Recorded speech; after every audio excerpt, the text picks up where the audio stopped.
This is a film that is not a Coen Brothers movie, but feels like a Coen Brothers movie. Welcome back, or if you are new here, welcome. My name is Katrina and I make bookish content as well as movie reviews here on this channel every week. All of my movie reviews are spoiler free and I will leave a playlist of my recent reviews linked up above. So yes, I went to see Honey Don't.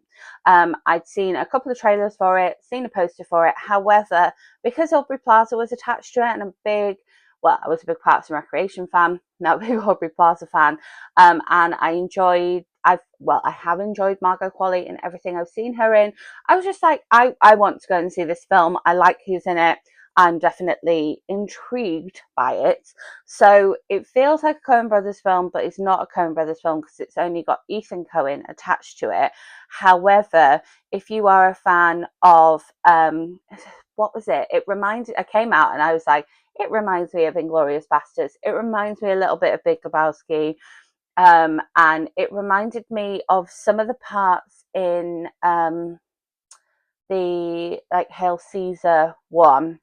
And I think there was so much of it where I was like, this bit's a little bit Fargo, or this bit's a little bit Big Lebowski. I think that was what sort of felt like it for me. So if you are a Coen Brothers fan, you should definitely go and see this one.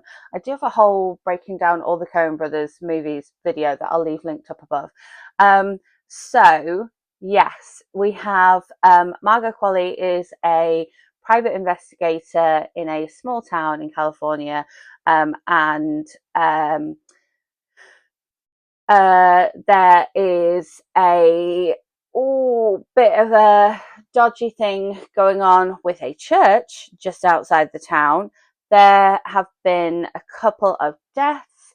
There have been some things that need to be investigated. We as the audience get to find out what dodgy things are going on in this dodgy church that is run by Chris Evans. Chris Evans is the pastor of this church, and sex seems to be a massive part of their worshipping there. So get ready for that. We also have the actual cops in the town.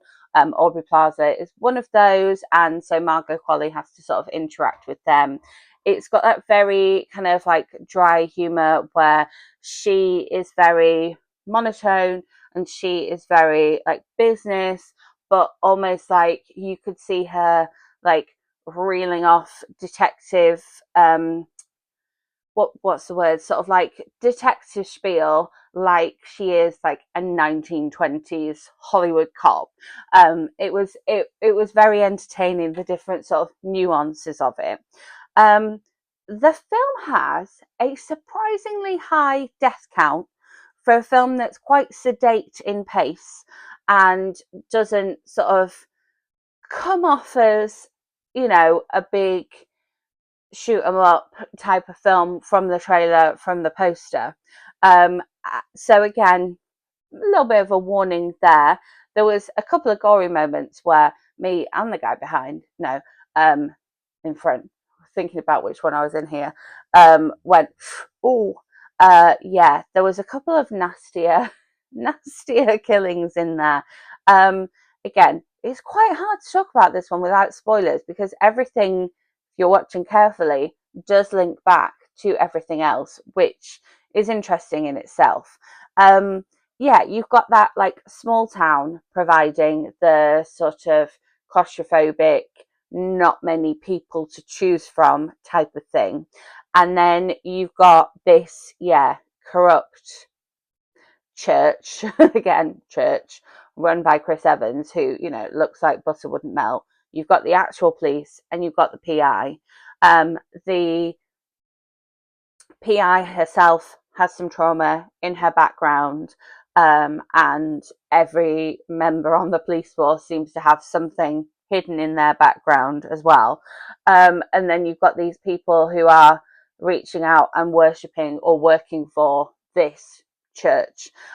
So everybody's kind of story is fully loaded, and so you don't know who to trust. It's like reading a book with an unreliable narrator. You just don't know who to trust or where to look. There were some laugh out loud moments as well, which you wouldn't think of when you're watching a film that's about kind of things and people being investigated for killing each other and what have you, or a corrupt church. But there are some very funny moments, and the sort of comedy relief are between Margot Qualley's Honey character, her relationship with her personal assistant or her receptionist, and then also her relationship with one of the guys at the police station who just keeps trying to ask her out and keeps trying to ask her out. And she's like, dude, I like girls. Dude, I like girls. Honestly, I like girls. No, I like girls. And he never stops. And they've got this banter that goes between it. And it's that those two relationships definitely provide some comedy relief. But yeah, overall, I thought this was a fantastic film. The film itself is a great length as well. I think it's like 100 minutes or something. It's just over an hour and a half. And so we sort of went to watch it, and there was still time left in the evening, which is always nice because films these days can often be very long. So yeah, great length, bit of comedy, bit of gore. Interesting characters, and you have to pay attention to what's going on, see if you can work out what's going on as well. So overall, I think, should you pay your cinema going money to go and see this one? Absolutely yes, if you can find a screening where you are, because it had a very small release in my cinema. But if you get the chance to see this one on the big screen, I think it's worth seeing. And if you are going to stream it at home, put the phone somewhere else so you watch it fully, because I think this one is definitely worthy of your full attention. As always, if there is a particular film you would like me to watch this week and bring my review to you here next weekend, let me know in the comments. If you enjoyed this video, give it a thumbs up. Make sure you are subscribed and hit that notification bell so you don't miss out on future movie reviews, bookish content, or Disney vlogs coming your way. And I will be back with another video very soon. Thanks for watching.